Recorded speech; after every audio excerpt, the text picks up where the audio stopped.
Our next speaker is Lukas Jakubicek, company ThreatMark.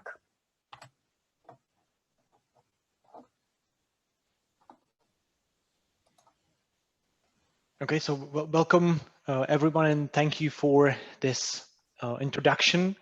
On this session, I will dedicate it to mobile banking threats, and I'm very happy that I can speak to you, even though that it is in a virtual space, but maybe you are witnessing one of paradigm shifting, right?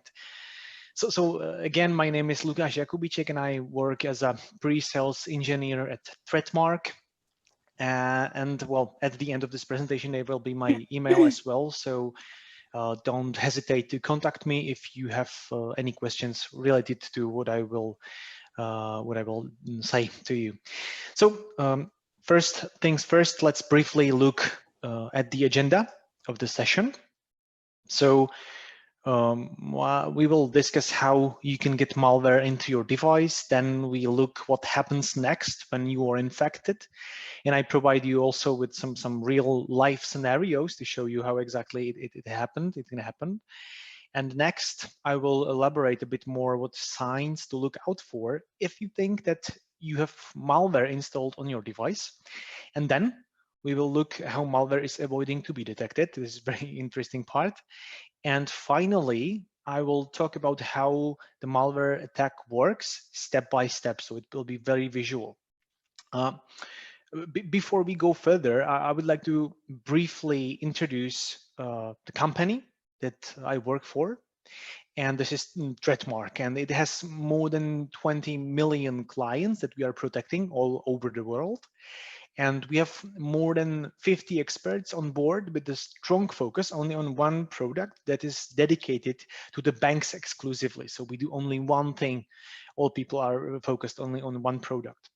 And below, you can see some of our clients, which we have already, and you can see that we are already trusted by world's leading banks. And in the right bottom corner, you can see some of our awards. Most recent one is the Ernst & Young Entrepreneur of the Year, which was won by our CEO, Michal Trestner. So before we jump into the problematics of the mobile banking threats, I need to answer this, let's say, fundamental question first. Where did I get data about mobile banking threats? So simple answer is from our solution called AFS, which stands for Anti-Fraud Suite. And this solution is unique in the way how much data it processes. So we know basically everything we need to know about the bank end users. We analyze information about their devices, about payments, we search for malware, and we can verify as well user identity based on behavior biometrics, which we can also do. And that means that we analyzed mouse movements, how the users are typing on their keyboards, how they interact with the application, and more. And based on this, we can say it is or it isn't you. So we can tell legitimate users and fraudster apart. And these information we process from online channels. So either the end user uses internet banking or mobile banking, they are protected with us. We have also global intelligence, and we use artificial intelligence and machine learning for evaluating of all this information that I've just mentioned. The solution is divided into, well, let's say, modules, and data related to this session was provided by the last module, I mean, in the bottom corner, called AFS threats, indicated below in the green box, as you can see on my slideshow. And in total, AFS, the anti-fraud solution or suite, has 3 modules which can be used separately or as all-in-one anti-fraud and threat detection solution. And well, this session, I would like to show you only a small portion of what anti-fraud suite can detect, with a strong focus to the financial malware for mobile phones. So let's start with ways how you can get infected. There are in general basically 3 most common ways how to get malware into your device. So first, It might be shared via link in the SMS message. So you receive a message, motivates you somehow to download some application from some untrusted URL.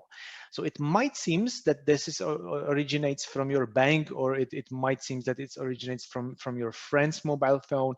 And basically, when you click on the link, you will be requested to download the malware, and then basically your device has been compromised. Additional way, the second way how you can get malware into your device is through untrusted or unreliable source. So you can download app that is malicious from its purpose.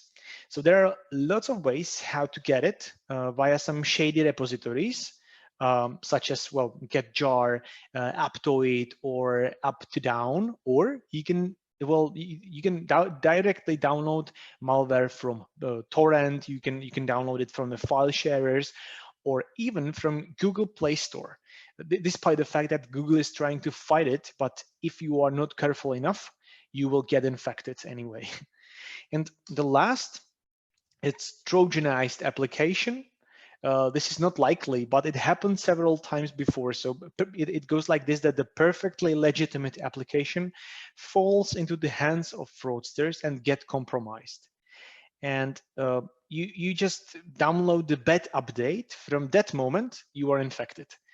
And I have put the famous case of QRecorder, but it was more complicated than that. So if you're familiar with the case, I will elaborate a bit more in the last section of my presentation. So what happened next when you have malware already installed in your device? Most common scenarios are these: SMS grabbing, basically they are trying to steal your SMS, overlay abuse, accessibility abuse, and Trojanization of the application. So let's dig deeper into each of them. Let's start with the SMS grabbing. So this attack allows the attacker to read any SMS on the victim's device and forward it to himself. So either through an HTTP request or simply by sending it as another SMS. Lucrative types of SMS are second factor authentication messages, such as usually confirmation codes and one-time passwords, so-called OTPs. So it goes like this. This is your banking account. You will put your credentials into the banking application, and you are requested to retype some OTP SMS. And then the SMS is sent to your mobile phone. But this mobile phone has been already compromised by this malware. So the malware forward the SMS to the attacker directly, either through the SMS or the HTTP request. This is not complete attack. Attacker in that case still needs to have some credentials. And well, there are different means how to obtain these credentials. I've listed a few of them. So through social engineering, or through some malicious browser extension, or through some overlay attacks, or other means. There is also another attack stealing your SMS. It's called SIM swap. Basically, attacker usually via social engineering get your personal data, and then he or she convince your mobile phone service provider to redirect all communication to his number. So when you get the SMS to your phone number, the attacker also gets it. It is automatically redirected to the fraudster, to the attacker, and basically now he's got everything he or she needs to execute money. The second most common type that we've seen from the data that we have from our security operations center that ThreatMark possess is that, well, Android provides a way for applications to show content on top of another application's content. So this can be used legitimately, by the way, for I don't know, applications like Facebook Messenger, if you're familiar with these bubbles hovering over your display, or some screen recordings applications. These applications are using these overlays. And the permission has also been abused by malware, and where the malware shows a fake login screen on top of the banking application. So you are basically you're convinced that you are giving your credentials to the legitimate application, but you are not. You're handing over it to the fraudster. And there are two most common overlay abuses. First, for interception of credentials, whatever information you put in these invisible fields, you're handing over it to the fraudster directly. So imagine it like this. So these invisible fields are hovering above the legitimate application, and whatever you will put there, such as username and password, this information then will be sent to the fraudster. The second type blocks the content presented to you. So when malware app, for instance, asks for some strange permission, you are tricked by overlay saying totally different thing. So to visualize it, I've done it like this. So this is the overlay layer, which if will be like blocking your view, and there can be a totally different information presented to you, and the allow button will be allowing the different thing. So if you are familiar with the malware scheme called cloak and dagger, this technique is describing the first part, the cloak part. And in the cloak and dagger, overlay abuse is used for activating the accessibility service on the user's behalf. And accessibility abuse is the next thing that I would like to talk about, which is a part of an Android operation system. And it allows people with disabilities to use their phone without obstacles. So, but what started as a, well, initially as a good idea was abused by fraudsters. It is fraudsters wish come true, so you can easily eavesdrop a banking app communication. And when I mentioned cloak and dagger scheme, the accessibility abuse is the dagger part, allowing the malware to well, perform keylogging, read any text displayed on the screen, such as one-time password that we were, well, mentioning before, listen to all touch events. So if you have any custom keyboard installed with this ability to listen touch events, your keystrokes will be revealed to the fraudster. And of course, perform some actions on the user's behalf is also available when the accessibility is activated. And as a perfect example of accessibility abuse attack, I have a showcase of famous Anubis mobile malware, which we were investigated in our security operations center. So let's observe how it looks when there is a legitimate bank application. In this case, it was aimed to the Air Bank. So let's see what happens. So this is the official application, Air Bank. Everything is okay. Everything runs smoothly. But well, after we installed malware application, in this case, it's COVID-19, you can see it in the installed application. And after we open the app, it asks immediately for enabling accessibility service. And it does it constantly until we confirm. There is no other way how to bypass it. We have to confirm it. And after you allow it, it happens very quickly. It asks for other permissions. And one of these was permissions to overlay. So it overlay legitimate application with a login screen. So now when I open it again, you can see that here we are. This is the fake overlay screen enticing you and well, trying to convince you that this is really the login screen. And when you put the credentials, you are sending it right to the fraudster. And well, I have also two screenshots, two snippets here, showing in the first picture, you can see that the requesting HTML that shows that login screen for the specific banking apps. So it indicates that there were many more targeted applications. So you can see that in that request, the AirBank HTML was specifically asked to be downloaded. And the second image, or the second picture, you can see that it sends your credentials to some command and control center. So I put some credentials there, so you will see into the get information my credentials over here. But not only AirBank was targeted. These images are only a few samples of targeted institutions. The attack vector was very same every time. So use accessibility first, trick user to hand over credentials using overlay later.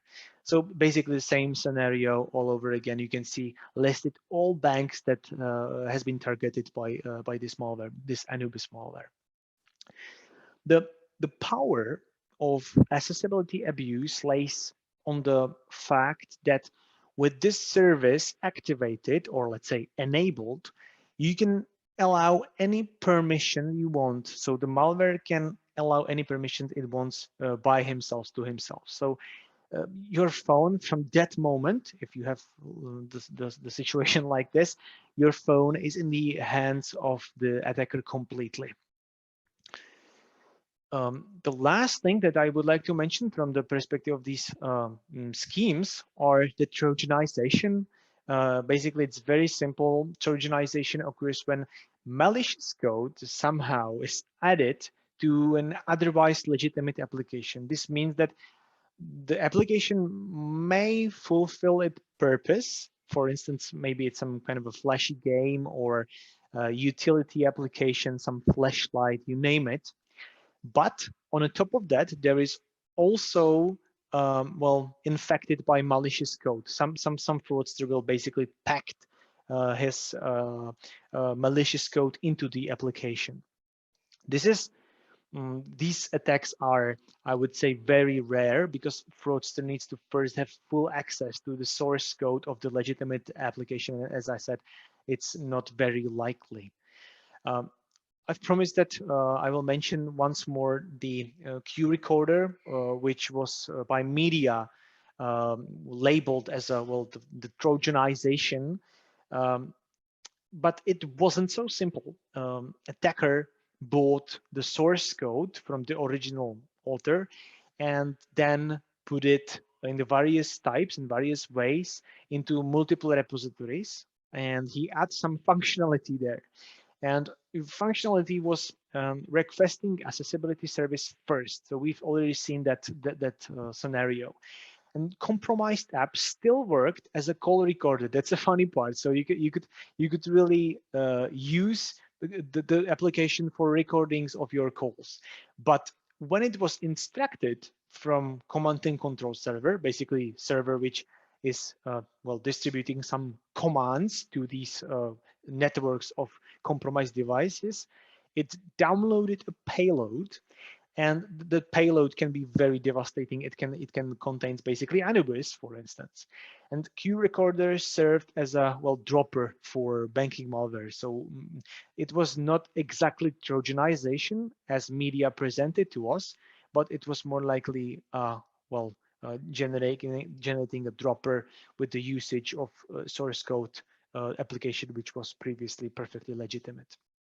And you can see on the image on the right side that the attacker did this update once, and this was just because he or she wants to add some targeted countries and targeted banks. So from the version 1.2, the application not targets only German and Czech banks like it was before, but if the application checks for your language in your phone that has set up and find that you are from Poland, it will basically start the attack even the Polish banks.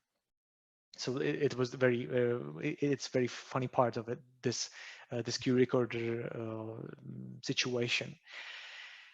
I've also promised that I will name some basic signs of a device being compromised. So this is more like for the end users, and I believe it's also useful to know what's happening and how you can spot if you're being compromised. So these are 6 major signs that indicates that your device has been compromised by some malware. So first is unknown application. So one of the signs might be that you have applications that you didn't install, or you basically don't recognize that. Simple as that.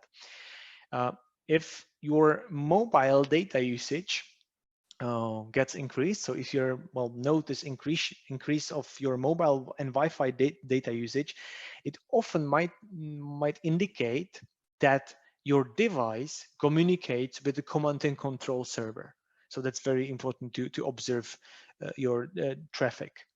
And battery draining, well, some malware usually works in the background, so constantly, it runs constantly. That has impact on battery life. So if you notice your battery life drops shortly, you might be infected.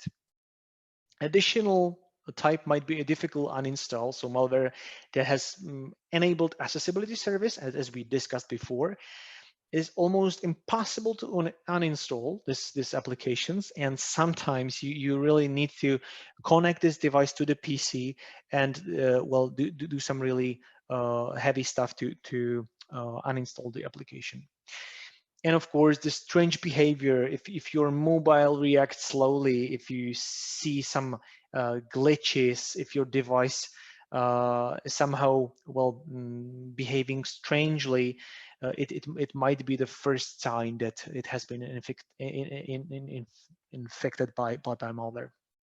And last, the accessibility, if you see that accessibility service is enabled into the settings of your phone and there is no reason for it, and or basically you don't know it, probably that malware is in your computer as well. Some funny evasion techniques that malware is trying to to make malware researchers' life more difficult. Attackers are trying to mask the application as well as they could. So if they look on the application, they think that, or the malware itself thinks it's not performed from the actual mobile phone, but from the emulator, it will not happen, the malicious activity, or they check the battery level. So if it's well on 100% all the time, or if it's constantly charging, it can also might serve as a indicator that malware won't initiate itself. Location, they check for the location changes. On real physical devices, the location is changing a little bit, even though that you are in the same room. So that brings me to the accelerometer to see if the device is moving up and down, which might be also serve as an indicator that the device has been operated by a human. And language, the malware can be activated only if the specific language settings is set up. So yeah, that's about it. And delaying malicious activities for a few minutes, or in some cases even days, it might be very difficult to spot it. So you will install the application, which seems perfectly legitimate, even from the perspective of some investigation, but after some time, the application will do some malicious stuff. From the point of view of device administrators who administrate like a fleet of devices, these permissions you should look out for. For the SMS grabbing, you have a list of read SMS, receive SMS, send SMS permissions. For overlay abuse, there is a system alert Windows permission, which you need to observe. For accessibility abuse, it's basically bind accessibility service permission, and other permission like install packages, request install packages, write external storage, and boot complete. These permissions you should be looking out for.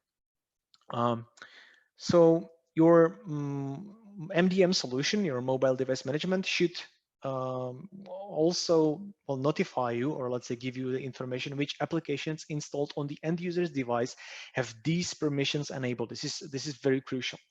And that brings me to our actual solution. This is our solution, one of many overviews that we have showing the information about the device being used. And you have all information you need about the end user's device, all relevant information for A, this device we have seen before, or B, this device is not compromised. Or potentially there is also C, based on really detailed information we have. ThreatMark can also verify identity of the user based on sensoric data from your mobile. So you can be spared to use PIN number. You can basically bypass to put the PIN number to your banking application if we recognize you from the perspective of, I don't know, micro shakes that your hands are doing. And these micro shakes are very unique for each one of us. So we can verify your digital identity based on this. And there are many other factors based on which we can verify your identity. And if you remember these permissions from previous slide, for instance, the SMS read, SMS send, we group them based on what might happen when they are allowed. So in the part, well, you see the suspicious permissions, you can see different types of permissions. We call them SMS hijacking, application overlay, and application interfering. So these SMS hijacking basically consist of these three permissions. So we don't want to bother you. We don't want to overwhelm you with the data related to which specific permission it was triggered by. We just say there is a session hijacking in progress and you should do something about it. And yeah, that's basically the sneak peek into our, let's say, administrative console, which is called AFS panel. This is web facing application available for fraud analyst and administrator of all kind. So wrapping up, considering the time that I have, I've also promised you that I will show you the typical scenario that current malware are using, so typical attack vector that they use. So first, when your phone gets already infected, the second step usually is for the malware, as in case of Anubis, they will enable the accessibility service. So they will enable it for you. From that point, as a next step, and this is kind of a logical step for the malware, because using the accessibility, it will request you to give it permissions to overlay above legitimate application and read and send SMSs. And this is automatically granted by the malware. And then when you open the targeted bank application, the login screen will be overlaid with fake login screen, and whatever you put into these fields, it will be extracted to the fraudster. So the fraudster has your credentials, and if you observe the step 3, you've already granted him or her read and send SMS permissions. So when you perform some payment, he's got already your credentials, and now he's got also possibility to forward the authentication SMS to his or her phone. And now the fraudster has everything he or she needs to execute any payment from your banking account, basically. So thank you for your attention. And if you have any questions, you can shoot me right now, or you can reach me at the email you can see on the screen. So lukas.jakubicek@threatmark.com. So thank you for your attention again. Lukas, thank you very much for your presentation. I check our chat and I don't see any questions. Okay, in that case, it was a pleasure to talking to you.